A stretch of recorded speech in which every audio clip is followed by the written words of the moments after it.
ni ce aw ka kuma dili la ma bi aw ka kɛnɛ kan. Jamana yɛlɛma kɔni bɛ sen na Mali kɔnɔ parce que n'i ko ko constitution kɔni i ko jamana jamana yɛrɛ sigilen don waleya min kan ani sɛbɛn min kan. Donc ni o yɛlɛmali baaraw bɛ sen na. Donc a ka kan maliden bɛɛ sen ka y'o la. Sisan kɔni an y'a ye k'a fɔ ko an ka finitigiw olu kɔni kalata ka ban.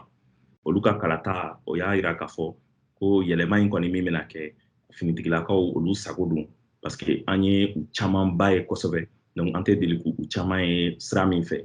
Nka mɔgɔw kana ɲina min kɔ fana c'est que Mali finitigi fana o man ca Mali population na kosɛbɛ parce que n'i y'a lajɛ finitigi a cayara cogo cogo n'a kɛra ma 60,000 ou 70,000 ye a tɛna tɛmɛ o kan. Donc maliyɛn dun bɛ taa fɔ maliyɛn mɔgɔ miliyɔn 20 na wa min bɛ voter o bɛ sɔn ka caya ni miliyɔn 4 ni dɔɔni ye. Nka nin kɔni b'a jira k'a fɔ ko finitigilakaw yɛlɛma min bɛna kɛ a b'u kun kan kosɛbɛ kosɛbɛ. Yala mɔgɔw k'a fɔ sisan k'a fɔ k'u sɔnna ni constitution in ma jama bɛɛ ka bɔ faso jama bɛɛ ka sɔn a ma o nafa walima a kɔlɔlɔ o bɛ se ka kɛ mun ye sisan Mali yɛrɛ tagali ɲɛ kan. Jamana sigilen don kalekan dɔw de kan. Donc kalekan min b'a to an yɛrɛ bɛ kɛ jamanaden ye wa kalekan minnu b'a to fana an ni famaw cɛ o bɛ se ka labɛn cogo min na walasa mɔgɔ si kana mɔgɔ si ka hakɛ bɔsi a la.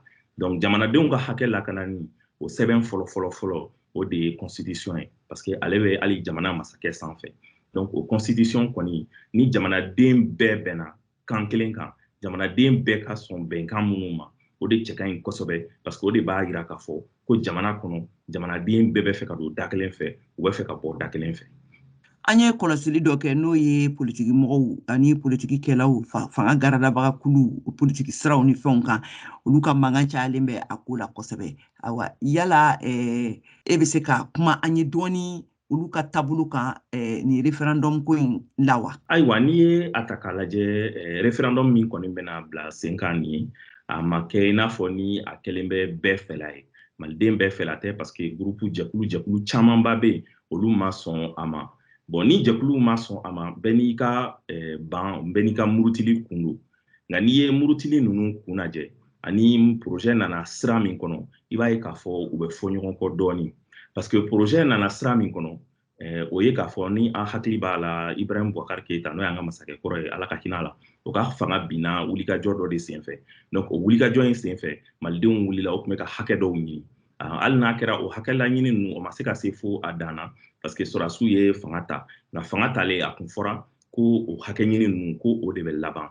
Donc an y'an to o hakɛ ɲini ninnu kɔnɔ sɔrɔdasiw kɔni nalen don ni hakilina min ye sisan ni o hakɛ ɲini ninnu tɛ kelen ye bilen ni ye ko projet de refondation kura c'est-à-dire que Mali yɛrɛ bɛ maralen cogo min o yɛrɛ de cogoya bɛna yɛlɛma kosɛbɛ kosɛbɛ. Donc jamanadenw ni jamanatigi cɛla o siratigɛw bɛna gɛlɛya kosɛbɛ kosɛbɛ. Donc politikimɔgɔw muruti kun ka ca kosɛbɛ nka n'i ye a lajɛ a fanba ye de k'a jira k'a fɔ ko yɛlɛma min kofɔlen filɛ nin ye sɔrɔdasiw fɛ ko nin yɛlɛma in tɛ malidenw ka laɲini ye ko malidenw tun y'a ɲini de i bɛ ka fanga tiɲɛna kun minnu kama ko ɲɛ ka sigi olu de ma kosɛbɛ ko ka ba yɛlɛmali k'olu de la ko mɛ ko malidenw m'a ɲini k'a fɔ ko fanga cogo ka yɛlɛma fanga yɛrɛ ni fanga jamanadenw cɛla la. Politikimɔgɔw yɛrɛ dɔrɔn tɛ jamana kɔnɔ mɔgɔ wɛrɛw caman bɛ yen minnu fana ka murutili kun gulonnen don o la.